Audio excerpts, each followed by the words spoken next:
remaja pencetus kecemerlangan diri. Remaja jendela kematangan minda. Forum Remaja Pintu Kesuburan Rohani. Forum remaja kunci revolusi masyarakat bervisi. Bismillahirrahmanirrahim. Assalatu wassalamu ala al-ashrafil anbiya'i wal mursalin wa ala alihi wa sahbihi ajma'in. Assalamualaikum warahmatullahi wabarakatuh. Salam ukhuwah, salam kasih sayang dan salam sehati sejiwa. Warga Dewan sekalian, bersyukur kita kehadrat Allah Subhanahu Wa Taala kerana dengan izin serta limpah kurnia daripadanya dapat kita bertemu dalam gelanggang Forum Remaja bersama saya, Alis Amira binti Omar Dani, pada pagi yang berbahagia ini. Hadirin yang dirahmati Allah sekalian, sebelum saya memperkenalkan ahli-ahli panel kita pada hari ini, kita sedia maklum, dewasa ini, penggunaan bahasa ibunda dalam kalangan rakyat Malaysia berada pada tahap yang agak membimbangkan semua pihak. Justru, masalah ini perlulah dilihat dalam skop yang lebih besar jika perkara ini ingin diselesaikan. Sesuai dengan tajuk forum kita pada kali ini, bahasa Melayu sebagai bahasa ilmu dalam revolusi industri 4.0. Persoalan inilah kunci utama forum yang ingin kita gunakan sebagai pembuka pintu-pintu kesedaran mengenai kepentingan penguasaan bahasa Melayu khususnya dalam persoalan mengatasi cabaran dalam mengangkat bahasa Melayu sebagai bahasa ilmu dalam revolusi industri 4.0 ini. Sebelum mengupas tajuk ini dengan lebih mendalam, terlebih dahulu, mari kita berkenalan dengan kedua-dua orang ahli panel kita pada hari ini. Jangan ragu dan jangan risau, kerana warga Dewan sememangnya sudah tidak asing lagi dengan ahli-ahli panel kita pada hari ini. Baiklah, di sebelah kanan saya, Saudari Nur Amirah binti Aris, Pengerusi Kesatuan Bahasa Melayu, Institut Perguruan Guru Kampus Darul Aman. Apa khabar saudari? Alhamdulillah, Encik Pengerusi. Saya sihat-sihat saja. Encik Pengerusi pula bagaimana? Alhamdulillah, sihat juga. Seterusnya, ahli panel kita yang kedua, Segak Bergaya, Saudari Siti Nur Aisyah binti Mahathir, Ahli Jawatankuasa Kepimpinan Institut Perguruan Guru Kampus Darul Aman. Selamat datang saudari. Sebelum saya menyimpang dengan lebih jauh, soalan saya pada ahli panel kita yang pertama. Apakah sebenarnya konsep revolusi industri 4.0 dan cabaran dalam mengangkat bahasa Melayu sebagai bahasa ilmu dalam revolusi industri 4.0 ini? Dipersilakan saudari. Terima kasih saudara pengerusi majlis atas soalan yang diutarakan sebentar tadi. Sebelum saya menjawab soalan saudari, saya ingin mendefinisikan terlebih dahulu apakah itu revolusi industri 4.0 kerana saya yakin ramai yang masih lagi tidak mengetahui apakah itu revolusi industri 4.0. Dr. Sawal Hamid Mat Ali telah mendefinisikan revolusi industri 4.0 sebagai satu sistem cyber fizikal yang boleh menghubungkan dunia digital dan juga sistem biologi. Contohnya menghubungkan manusia melalui internet. Internet merupakan sistem dunia digital, manakala manusia pula adalah sistem biologi. Mengapa kita katakan sebegini adalah boleh dilihat melalui pengeluaran banyaknya alatan elektronik dan juga peranti-peranti pintar seperti tablet, tabloid, komputer riba, telefon pintar dan juga televisyen pintar. Okey, selain itu, sekarang ini pun kita dah ada rumah pintar yang boleh, sebagai contoh lah kan, rumah pintar ni, dia boleh, katakanlah kita jemur baju kat luar and then suddenly tiba-tiba hujan. Bila hujan tu, dia dekat rumah pintar ni, dia sebab ada satu sensor yang mengesan hujan, maka dia akan tarik ampayan kita tu ke dalam rumah ataupun di bawah bumbung lah. Itu yang dikatakan sebagai rumah pintar. Okey, revolusi industri 4.0 ini sebenarnya adalah merupakan hubungan dua hala antara manusia dan juga sistem dan juga peralatan elektronik. Pendapat saya, cabaran untuk memartabatkan bahasa Melayu sebagai bahasa ilmu dalam revolusi industri 4.0 adalah pendominasian bahasa Inggeris dalam sistem pendidikan kita, terutamanya di sistem pendidikan pengajian tinggi. Mengapa saya katakan hal ini? Kerana bolehlah kita lihat bahan-bahan rujukan yang terdapat untuk subjek ataupun kursus yang berkaitan dengan ICT, kejuruteraan awam dan kejuruteraan mekanikal, dan juga kursus-kursus yang berkaitan banyak dalam bahasa Inggeris. Mengapa banyak dalam bahasa Inggeris? Hal ini kita boleh lihat dalam lipatan sejarah. Kelahiran internet ini adalah bersama-sama dengan bahasa Inggeris kerana ilmuwan ataupun saintis yang telah menghasilkan internet itu adalah seorang warga negara Amerika Syarikat. Maka apabila Amerika Syarikat yang telah merintis perkembangan teknologi seperti internet, maka jargon ataupun terma yang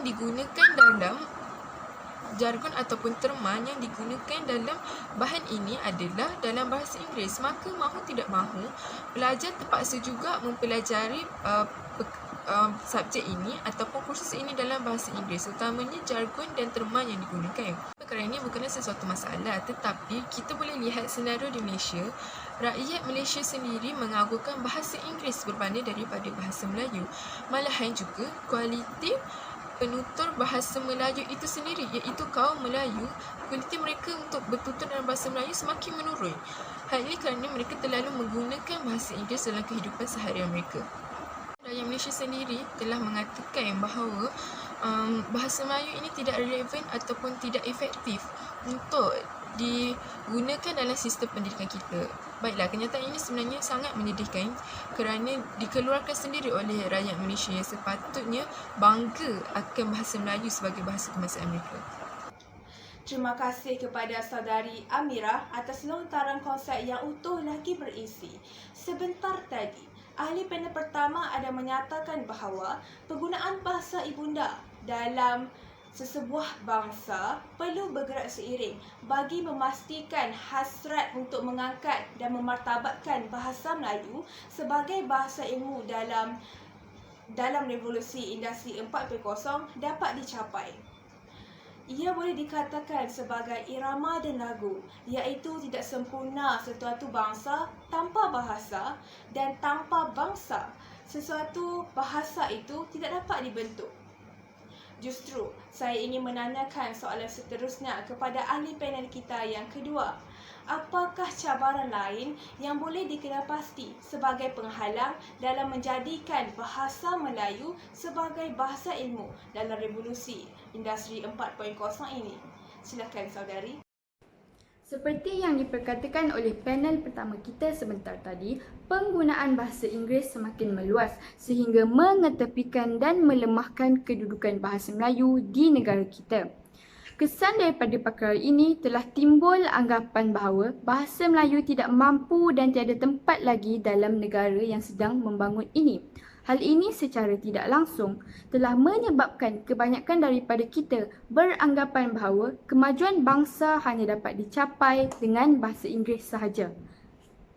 Dengan kata lain, andaian yang dibuat ialah bahawa jika negara kita ingin maju selaras dengan negara-negara lain di dunia ini hanya dapat dicapai melalui bahasa Inggeris sahaja. Persepsi yang dilontarkan ini juga adalah antara cabaran dalam usaha memartabatkan bahasa Melayu sebagai bahasa ilmu. Hanya dengan bahasa Inggeris sahaja sesebuah kemajuan dapat dicapai. Dari segi implikasi kenyataan ini, bahasa Melayu tidak mampu menjadi alat atau media untuk kemajuan bangsa dan negara. Bahasa Melayu juga dikatakan tidak mampu membawa kemajuan ilmu pengetahuan dalam bidang sains dan teknologi. Sepatutnya, jangan ditanya adakah bahasa Melayu mampu memperkatakan ilmu dalam bidang sains dan teknologi. Apa yang patut ditanya ialah orang yang terlibat dalam bidang tersebut, adakah mereka mampu memperkatakan bidang itu dalam bahasa Melayu atau tidak.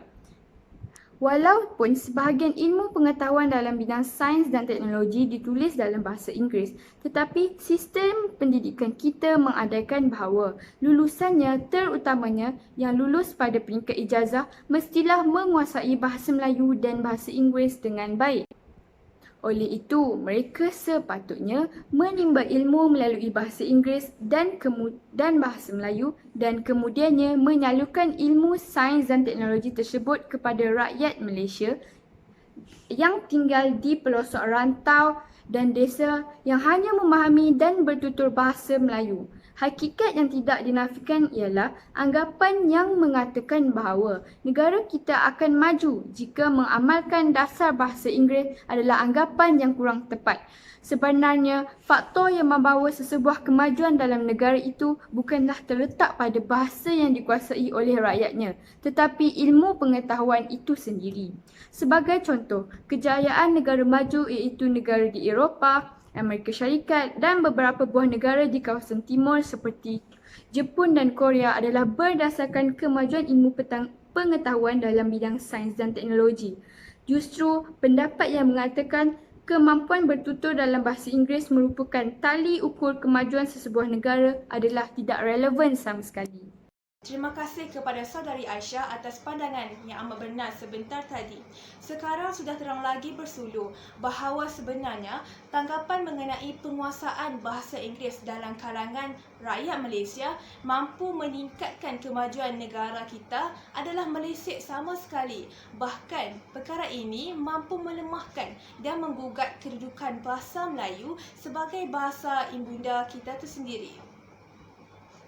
Jika dua orang ahli panel kita sebentar tadi telah menerangkan tentang konsep Revolusi Industri 4.0 serta menghuraikan selengkapnya mengenai cabaran yang dihadapi dalam mengangkat bahasa Melayu sebagai bahasa ilmu dalam Revolusi Industri 4.0, saya ingin meminta kembali pendapat ahli panel kita yang pertama, Saudari Amirah.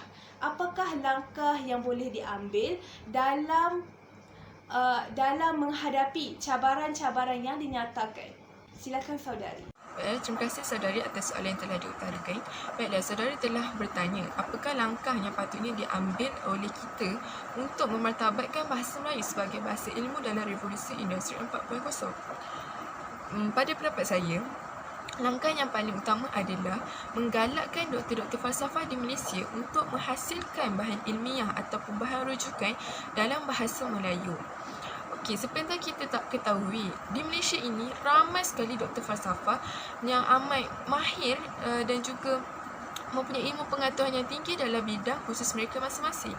Maka sepatutnya pengetahuan mereka itu dimanfaatkan dengan cara menghasilkan buku-buku ilmiah dalam bahasa Melayu untuk rujukan mahasiswa dan mahasiswi di seluruh Malaysia. Okey, bolehlah kita bayangkan jika seorang doktor falsafah menghasilkan 2 buah buku ilmiah seumur hidupnya, kita boleh bayangkan berapakah jumlah buku ilmiah yang dapat dihasilkan jika semua doktor falsafah menyahut seruan ini. Jadi saya rasa langkah yang paling efektif adalah dengan cara untuk menterjemahkan bahan ataupun menghasilkan bahan rujukan dalam bahasa Melayu oleh doktor falsafah. Okey, bolehlah saya faham bahawa pendapat dan juga terma yang digunakan mungkin dalam bahasa Inggeris itu mungkin susah untuk diterjemahkan dalam bahasa Melayu kerana tak ada perkataan yang sesuai untuk menterjemahkan perkataan itu. Saya rasa itu bukanlah satu masalah kerana terma itu boleh sahaja dikekalkan dalam bahasa Inggeris, tetapi huraian dan juga contoh haruslah ditulis dalam bahasa Melayu. Hal ini akan memudahkan lagi sebenarnya pemahaman pelajar-pelajar kita. Selain itu, saya juga sebenarnya menyokong penuh usaha kerajaan dan juga saya amat berharap bahawa kerajaan akan meneruskan inisiatif ini iaitu dengan mengajar sains dan matematik dalam bahasa Melayu. Mungkin sahaja kita akan merasakan bahawa pembelajaran matematik dan sains dalam bahasa Melayu ini akan menyusahkan pelajar di masa hadapan kerana di Institut Pengajian Tinggi mereka akan belajar subjek ini dalam bahasa Inggeris. Pada pendapat saya tidak menjadi satu masalah kerana seperti yang saya sebutkan sebentar tadi, kita boleh mengajar pelajar-pelajar dalam bahasa Melayu tetapi terma dan jargon yang digunakan dikekalkan dalam bahasa Inggeris. Dan ini sebenarnya akan memudahkan pelajar sebab mereka akan dapat meningkatkan kefahaman di samping juga mengetahui terma-terma tersebut dalam bahasa Inggeris. Kita seharusnya mengambil iktibar daripada negara-negara lain seperti negara Korea, negara Jerman, Jepun dan juga Sepanyol yang telah menggunakan bahasa ibunda mereka dalam sistem pendidikan. Kita boleh lihat terutamanya negara Jepun dan negara Korea Selatan yang amat maju teknologinya. Tetapi kita juga tahu bahawa rakyat mereka sebenarnya tidaklah terlalu fasih untuk berbahasa Inggeris. Tetapi mereka masih boleh mencapai kemajuan walaupun hanya belajar sains dan teknologi dalam bahasa Inggeris. Nah, sekarang ini boleh kita lihat jika negara-negara tersebut boleh mencapai taraf kemajuan yang begitu sekali hanya dengan memartabatkan bahasa ibunda, mengapa negara kita tidak boleh melakukan perkara tersebut?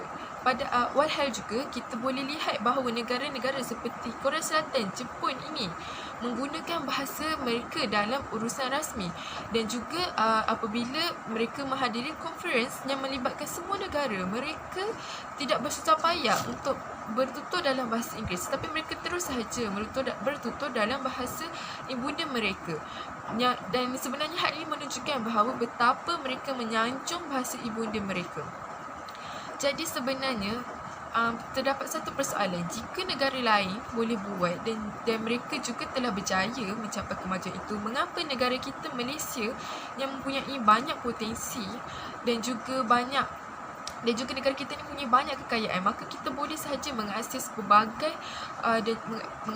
pelbagai bahan dan juga menghasilkan pelbagai teknologi baru, tetapi mengapa tidak digunakan dalam bahasa ibunda? Jika mereka boleh, mengapa kita tidak boleh? Ini ada persoalan yang boleh difikirkan dan ditimbang tara oleh semua pihak tentang kita punya inisiatif lah untuk memartabatkan bahasa Melayu sebagai bahasa ilmu.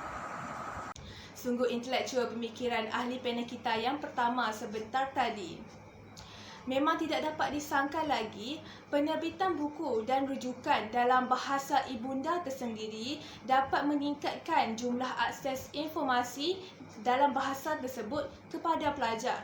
Malah, peranan pihak kerajaan dalam melaksanakan aspirasi ini dengan memperkenalkan pembelajaran subjek sains dan matematik dalam bahasa Melayu diyakini mampu membuka mata segelintir pihak yang beranggapan bahawa bahasa Melayu itu kolot dan tidak sesuai dengan peredaran arus masa yang kian moden. Seterusnya, persoalan terakhir kepada ahli panel kita yang kedua. Masih berlega dalam persoalan yang sama. Apakah langkah yang boleh diambil dan dilakukan bagi mengatasi cabaran tersebut dalam mengangkat bahasa Melayu sebagai bahasa ilmu dalam revolusi industri 4.0? Terima kasih kepada saudari pengerusi di atas soalan yang diutarakan.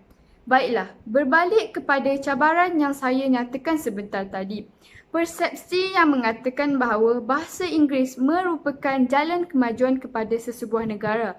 Tanggapan yang tidak benar ini haruslah kita ubah kerana dalam membangunkan negara bukanlah terletak kepada sesuatu bahasa yang dikuasai oleh rakyatnya, tetapi ilmu, pengetahuan dan kemahiran yang mereka miliki. Misalnya, negara-negara berteknologi tinggi seperti Korea, Jepun, Itali dan Jerman masih teguh menjunjung dan menggunakan bahasa ibunda mereka meskipun mempelajari bahasa lain. Walau bagaimanapun, negara-negara tersebut terus maju dan membangunkan negara mereka dari segi teknologi, pendidikan dan ekonomi.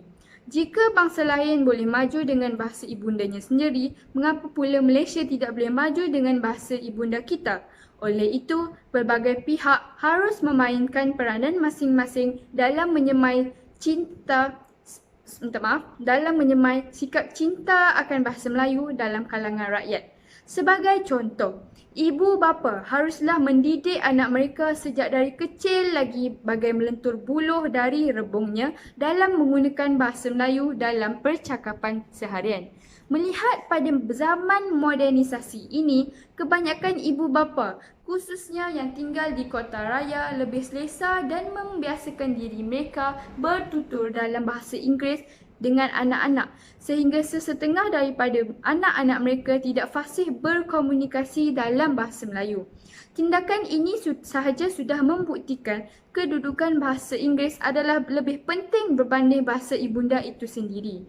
Di samping itu, pihak media massa juga boleh menyiarkan iklan-iklan menarik bagi menggalakkan penggunaan bahasa Melayu dalam kalangan rakyat, di samping memaparkan program-program dokumentari dalam bahasa Melayu supaya setiap lapisan masyarakat dapat memahami isi maklumat yang disiarkan, sama ada masyarakat bandar maupun luar bandar. Tuntasnya adalah wajar keyakinan dan kepercayaan kepada kemampuan bahasa Melayu diteruskan dalam setiap urusan yang dilakukan. Rakyat Malaysia mestilah yakin dengan keupayaan dan kemampuan bahasa kebangsaan. Kita seharusnya berasa bangga dengan bahasa Melayu dan mengembleng tenaga dalam usaha memartabatkan bahasa Melayu sebagai bahasa ilmu, khususnya dalam revolusi industri 4.0 kini. Sungguh hebat kata-kata atau pendapat yang telah diutarakan oleh ahli panel kita yang kedua sebentar tadi. Sekarang sudah jelas bahawa semua pihak harus bekerjasama dan berganding bahu dalam memastikan aspirasi dan hasrat negara untuk mengangkat bahasa Melayu sebagai bahasa ilmu dalam industri 4.0 ini dapat digenggam. Bak kata peribahasa, bersatu kita teguh, bercerai kita roboh. Terima kasih saya ucapkan kepada kedua-dua orang ahli panel kita pada hari ini kerana sudi hadir dan menyuarakan pendapat masing-masing. Moga apa yang kita dapat hari ini tidak sekadar masuk telinga kanan, keluar telinga kiri. Maka apa yang dapat kita simpulkan pada hari ini adalah setiap lapisan masyarakat perlu mengambil iktibar daripada negara lain dalam menyanjungi dan memartabatkan bahasa ibunda kita tersendiri. Kita tidak perlu mengharapkan bahasa asing untuk kemajuan negara kita kerana tidak akan maju sesebuah negara itu tanpa adanya usaha dan langkah untuk mencapai aspirasi yang diinginkan. Kesimpulannya, setiap perkara yang berkaitan dengan isu ini bukanlah suatu perkara yang patut kita pandang remeh. Setiap pihak perlu memainkan peranan masing-masing dalam menjadikan setiap cabaran yang dihadapi sebagai suatu perangsang dalam mengangkat bahasa Melayu sebagai bahasa ilmu dalam revolusi industri 4.0 ini. Sebelum kita menuding jari ke mana-mana pihak, elok kita renung-renungkan sejenak. Lautan itu dunia, bahtera itu kita, kemudi itu agama, peliharalah bahtera daripada karam di lautan dunia. Sebelum saya mengakhiri bicara forum kita pada hari ini, terimalah serangkap pantun yang berbunyi. Cantiknya paras putri salju bersama Nenda mencari lokain. Jika negara ingin maju, bahasa ibunda jangan pinggirkan. Sekian saja pada hari ini. Tersilap bicara, tersalah kata, mohon dimaafkan. Sesungguhnya yang baik itu datangnya daripada Yang Maha Pencipta, dan yang buruknya itu datangnya daripada kekhilafan diri kami sendiri. Wallahu a'lam. Saya akhiri bicara forum kita pada kali ini dengan lafaz yang mulia. Wabillahi taufiq wal hidayah. Assalamualaikum warahmatullahi wabarakatuh.